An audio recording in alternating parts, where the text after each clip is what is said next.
こんにちは。今回はマイナーチェンジした日産オーラの内外装を紹介していきたいと思います。それでは行きます。Now loading。今回紹介する日産オーラは、二輪駆動の G グレードの紹介となります。フロントフェイスから見ていくと、ブラック塗装されたフロントグリルがすごくかっこよく見えますよね。中央にはエンブレムがあり、その下にカメラが取り付けられていました。ソナーもフロントグリルに隠されていて、洗練されたデザインであることが伺えました。フロントグリルといったものの、ほとんどグリル開口は見当たりませんでしたね。そして、ヘッドランプ側を見ていくと、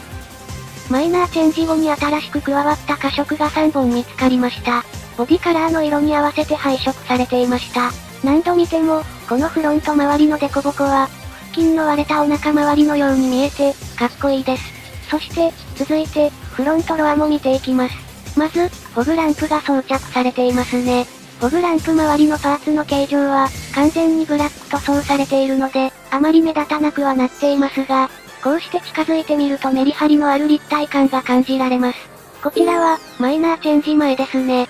少し形状が変わりましたよね。しかも、シルバー塗装されたパーツもフォグランプ周りについていました。それでこの車は、ドア側に大開口を設けていますが、ここまで中見えしないというのはいいですよね。ちなみにですが、オプションで、フロントバンパーフィニッシャーダークメタルグレーを装着できます。あとサイドロアでは、スリットがなくなって、車幅が大きく見えますね。スリットがあった方が良かったのにといった声もいくつか見られたので、どういった理由でスリットをなくしてしまったのかはちょっと気になりました。そういえば余談ですが、たまにグレードによって、ソナーがホイール周りにもついてることがあるんですよね。一度視点を変えて、サイド側から見てみた時に、この辺りに、ソナーが横向きに配置されていることがあるんです。今例を挙げるとするのであれば、エクストレイルの G グレードはサイドにもソナーがついてるんですよ。ノートオーラであれば、小回りが効きにくくて困ることは少ないかもしれませんが、曲がる際に壁にボディを当ててしまうことを防止したい人は、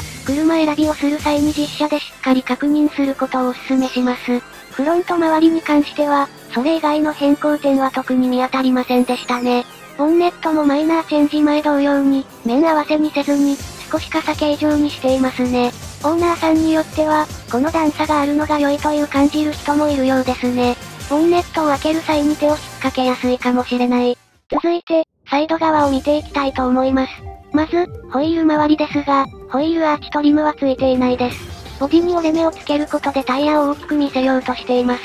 肝心のホイールについてですけれども、近づいてよく見てみると、意外と穴が開いていないんですよね。そして、部品の分割数も減っている。ただ、どうしてもマイナーチェンジ前のオーラのホイールと比べてしまうと、少し安っぽく見えてしまうんですよね。比べなければ、このホイールも十分かっこいいと思います。タイヤを締結するためのボルトをキャップをつけて隠していますが、日産としてはボルトをあまり見せたくないんですかね。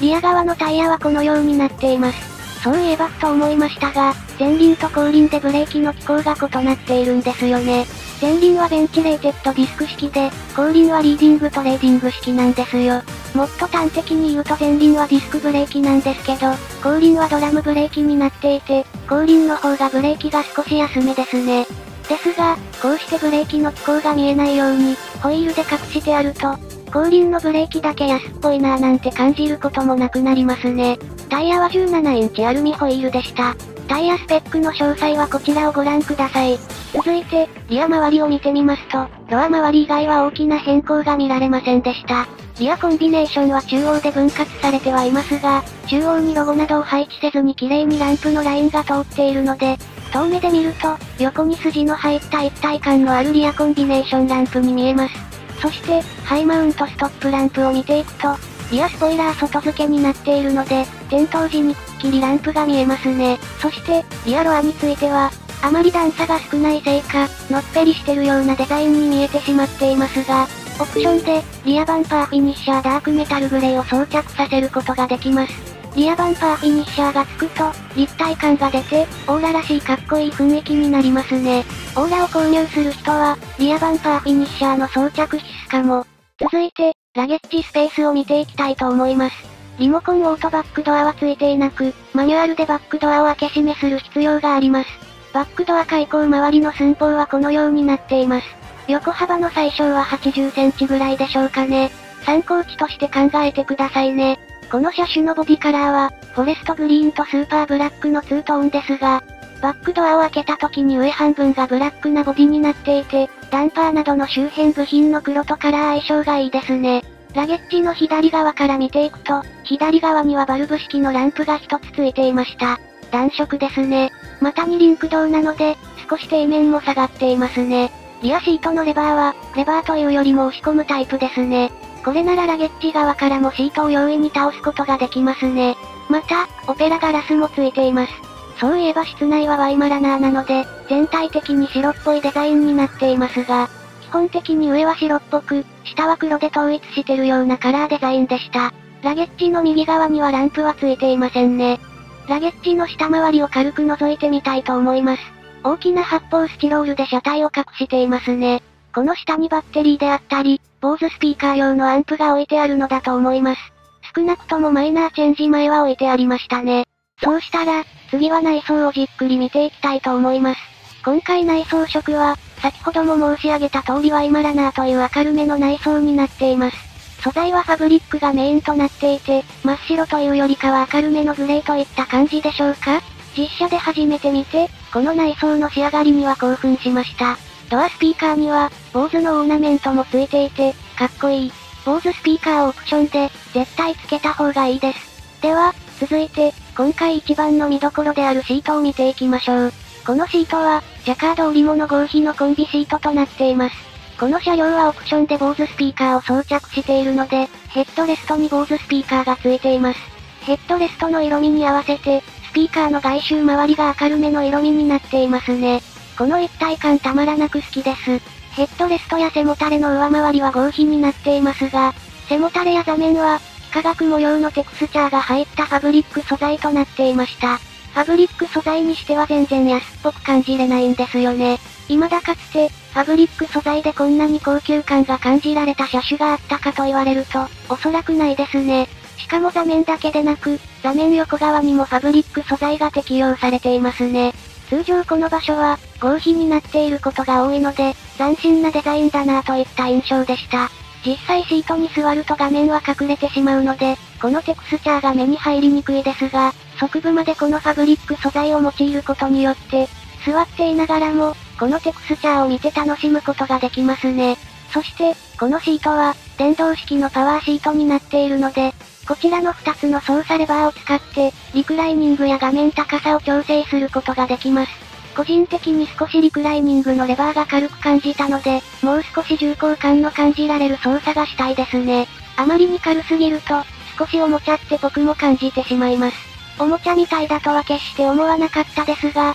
一歩間違えばかなり違和感出てくるなぁ。続いて、ステアリングはあまり大きな変化はないんですけども、車種によって、少しステアリングの本側の肌触り感は違っているような感じがしました。エクストレイルの場合はかなりサラサラした表面になっていますが、オーラの本側ステアリングは、少し凹凸感の感じられる表面になっていました。もしかするとエクストレイルもマイナーチェンジで少し表面をデコボコさせて、グリップ力のある本側ステアリングになっていく可能性が考えられますね。あるいは、本体価格の高い車はよりスベスベした本側ステアリングなのかもしれません。ステアリングのすぐ横を見てみると、ファブリックと合皮がベンチレーターの上についていました。続いて、ダッシュボード全体を見ていきますと、A ピラーにはツイーターがついていました。ここには、坊主のオーナメントはついていないですね。そして、メーターディスプレイの裏には、スコーカーと情報提示音用のスピーカーがついていました。日産の情報提示音について詳しく知りたい人は、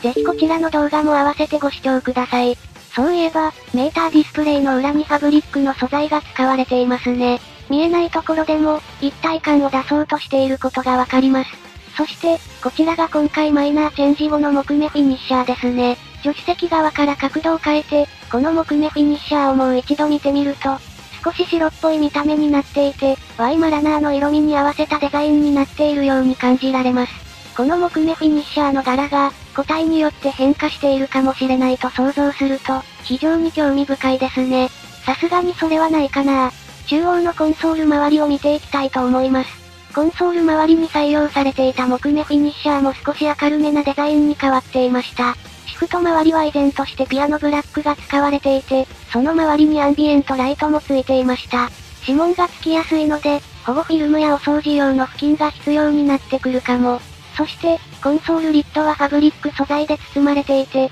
収納スペースを見てみると、こちらはマイナーチェンジ前と特に大きな変化はありませんでした。コンソールリッド周りは少し暗めなグレーになっているようにも見えますが、背景にあるシート座面の方が生地が明るいから、暗めに見えるんですかね。坊主スピーカーのヘッドレストは、スピーカーのケーブルを配線するために、中央に樹脂製のチューブが通っていました。これによってヘッドレストは、今この高さまで上げることはできますが、引き抜くことはできませんでした。では、最後に、リアの内装を見ていきたいと思います。ドアから見ていくと、中央にはワイマラナーの白いファブリック素材がありますが、フロントドアでも採用されていたファブリック製のアームレストは、リアドアではファブリックではなくなっていました。なので、アームレストは、硬い作りになっていました。その他ポイントとしては、坊主スピーカーをつけると、リアドアにドアスピーカーがつかない点ですね。リア側から室内全体を見てみると、天井に変な凹凸はなく、すっきりした室内になっています。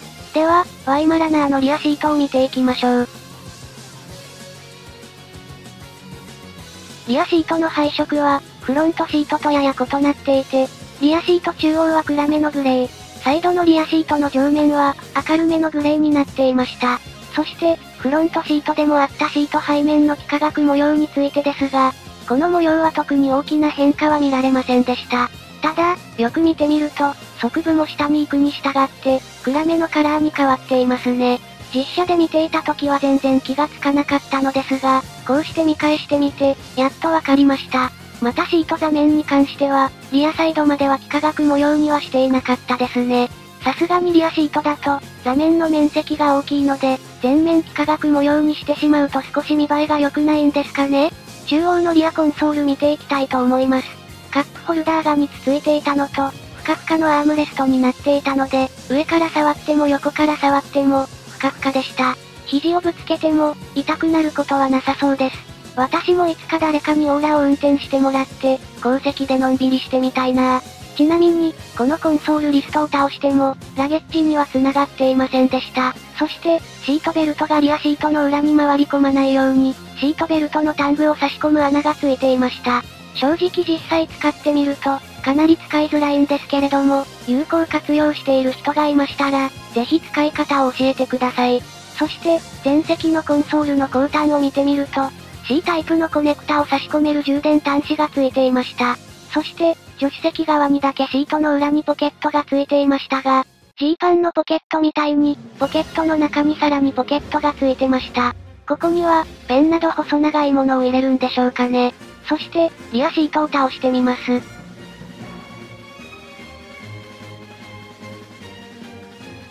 荷室長さを測定してみると、およそ89センチでした。あくまで参考値でしかないですが、お役に立てれば幸いです。